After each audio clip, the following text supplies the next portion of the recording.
Jonathan Davis is an economist and wealth manager. Is the Chancellor onto something? Good morning, Mr. Davis. Good morning. No, I think he's talking absolute nonsense. In fact, it's very reminiscent, I'm finding, Mr. Ferrari, that, of the Scottish exit referendum, when the establishment, as far as I'm concerned, told lots of lies and conjectures, and of course they won that time. I think they're doing it again. As far as I'm concerned, if the UK votes to leave the EU in a few weeks' time, the trade will continue, the jobs will continue. We'll also, of course, have better access outside of the EU.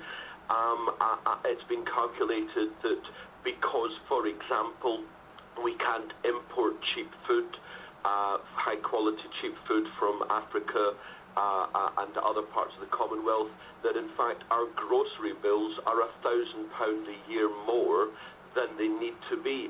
That, of course, would be the greatest help to the less privileged in society. Mr. Davis, hang on the line if you would. 7:10. I want to bring someone else in. Callum Williams, he's economics correspondent with The Economist. Your view of what we heard from the Chancellor, particularly as those who perhaps at the lower end of the social strata. Good morning.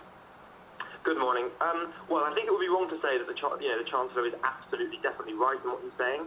However, we've gone over the report, and there's little doubt that in terms of the magnitude of what he's talking about, he's right to identify that if we do vote to leave the EU, there will be a very big short-term economic shock. This is not the Chancellor's own opinion. This is, this review has been looked over by Charlie Bean, who's a very eminent economist, and he has basically said that, what the Chancellor is saying is, broadly speaking, correct. But why particularly those who are less well off?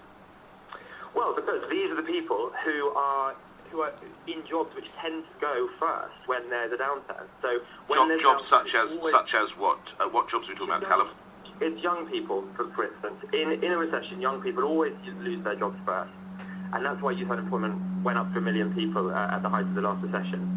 So those are the people that have to worry about it. And I think also you have to bear in mind that a lot of these people are dependent on jobs, where trading with the EU is a big part of the job. So any uncertainty surrounding that is really bad news.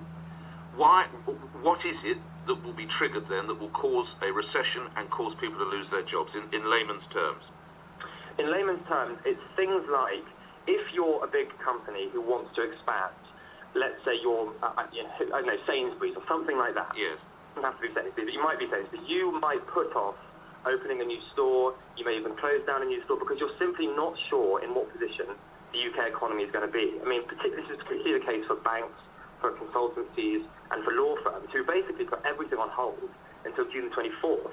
Yes. So I mean, if there is a vote to leave, there will be a lot of economic activity that simply stops. But how many people in low wages are employed by law firms? Well, I think you're absolutely right, but of course law firms and banks underpin the entire economy, and this is why when banks were struggling during the recession, the economy slowed down so much. So don't go, Callum, put that to Jonathan Davis. Back to you, Mr. Davis, your reaction. This is where the jobs will go, according to my other contributor. Well, of course, the Economist was an arch proponent of us joining the euro and bailing out the banks, two major policies with which I disagreed, and not joining the euro has proved to be hugely successful. It's quite remarkable that, the EU, for example, gave £80 million to multinational company Ford to take away jobs, well-paid working jobs from the UK, to give it to non-EU Turkey. The EU hampers small and medium-sized enterprises, which are actually the true engine of growth and jobs in the UK. The multinationals are not the engine of growth. The large companies are not the engine of growth. And it's the SMEs that are hampered by the EU. Leaving the EU would free up the SMEs, give them opportunities to compete, and that's how growth in jobs would occur for the working class. Let's come back to Mr. Williams. Callum. Okay, well, let's just take a step back here. There's two things we're talking about here. One is the short-term effects. That's what Osborne talked about yesterday. That really doesn't encompass all the SME stuff that your other guest is talking about. And there's the second one, which the other Treasury report, which is will be £4,300 worse off.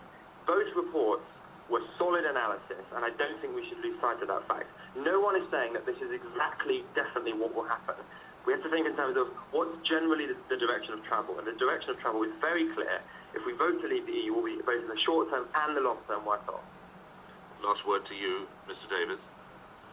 I would simply say this, that I am very much arguing for the leave case here. However, I would say it is debatable what the economic issues will be if we remain or we leave. Clearly, I believe it will be superior if we leave. However, what is not debatable, Mr. Ferrari and listeners, is there is no democracy in the EU, and that's the thing we should be considering. There is no democracy in the EU. The economics are debatable. My thanks to Jonathan Davis, economist and wealth manager. You also heard from Callum Williams, economics correspondent.